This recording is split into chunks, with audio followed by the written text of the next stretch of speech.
Welcome back, Math Grizz. Today we will be adding mixed numbers.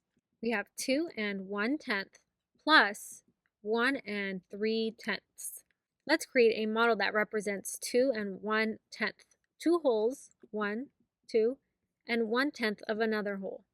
Now let's add 1 whole plus 3/10 of another whole. Now let's go ahead and start by combining the wholes. We have 2 and 1. That makes 3. Now let's combine the tenths. We have 1/10, 2/10, 3/10, 4/10. So I will write 4/10. The sum is 3 and 4/10, but I notice that I can simplify the 4/10. I notice that we can simplify the numerator and denominator by 2.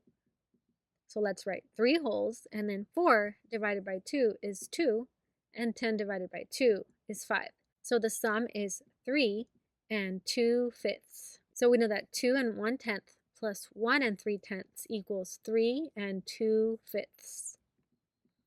We have 2 and 1/4 plus 2 and 1/4. Let's create a model to represent 2 and 1/4. We have 2 wholes and 1/4 of another whole, plus 2 wholes and 1/4 of another whole. Let's start by combining the wholes. We have 2 and 2. That makes 4. And now let's combine this fourth with this fourth. We have 2/4. I notice we can simplify by dividing by 2.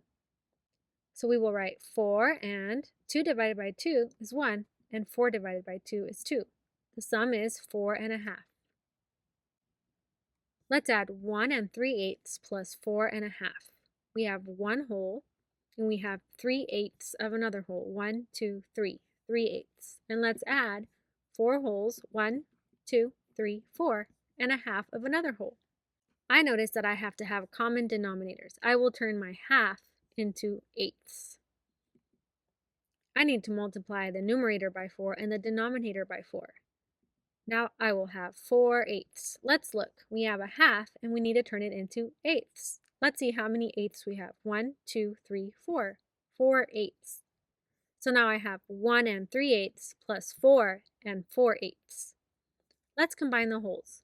1 plus 4 makes 5 wholes, and let's combine the eighths. 3/8 plus 4/8. 4, 5, 6, 7.